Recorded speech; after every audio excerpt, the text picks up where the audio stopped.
Press the bell icon on the YouTube app and never miss another update. હા તો લાલી આજે રાતે આપણે મૂવી જોવા જઈએ છીએ પાક્કું ને? વાવ યાર આઈ એમ સો એક્સાઇટેડ. આપણું પહેલું મૂવી છે તને ખબર સાથે. વાવ વાવ વાવ. રાતે મળીએ. હા મૂવી જોવા જાછો મધરફક? હા યાર તો બ્રશ કરીને જાજે મધરફક, અને માઉથ ફ્રેશનર પણ લેતો જાજે મધરફક. આઈ એમ સો એક્સાઇટેડ. છેલ્લી લાઈનમાં કોર્નરની સીટ લેજે મધરફકા. હા યાર મૂવી ચાલુ થાય ને પછી 10 મિનિટ પછી જ એના હાથને ખાલી અડજે મધરફક, અને પછી એને તારો હાથ પકડવા દેજે મધરફકા. વાવ યાર હાથ પકડીને મૂવી જોશું. વાવ વાવ વાવ. હાથ સિવાય તો તું ઘણું બધું પકડીશ મધરફકા. હેલો કવિ મધરફક, કેમ છે મધરફક?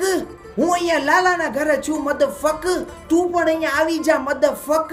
હું તને એડ્રેસ તને WhatsApp કરું છું મધરફક. કોણ આવે છે લા? આ હમણાં બહુ ફેમસ નતો થયો કવિ મધરફક, ઈ પોતે કવિ મધરફકા. ઓયની માને ઈ કવિને તું કઈ રીતે ઓળખે? મારો બેસ્ટ ફ્રેન્ડ છે મધરફકા. વાહ સુરા બહુ મોટી ઓળખાણ છે હો યાર તારી તો. ઈ કવિ આટલો બધો ફેમસ કઈ રીતે થયો તો ખબર છે તને?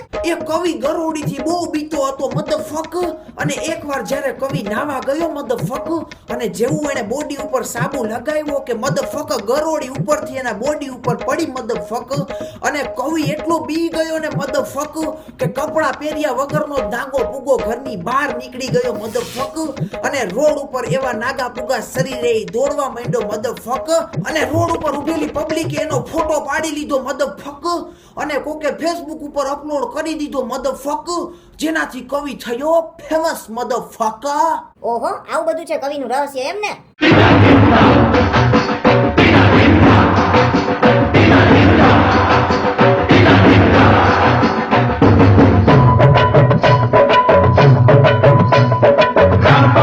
જય શ્રી કૃષ્ણ છોકરાઓ, જય શ્રી કૃષ્ણ.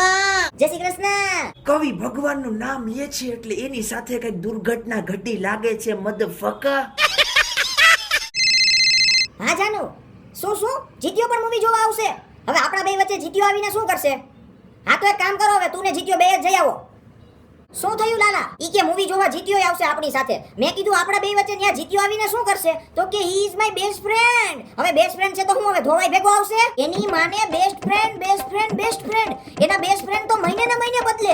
અરે he is my best friend એવું બોલશે એટલે આપણે તો કઈ કઈ જ નથી શકવાના. અને ભૂલમાં જો આપણાથી કોક દી કેમ બોલાઈ ગયું ને, અરે she is my best friend, તો સીધા છૂટા છેડા સમજવાના. સાચી વાત છે ગોટિયા. યસ મધરફકા. છોકરીઓને સહન કરવી બહુ અઘરી વાત છે ભાઈઓ.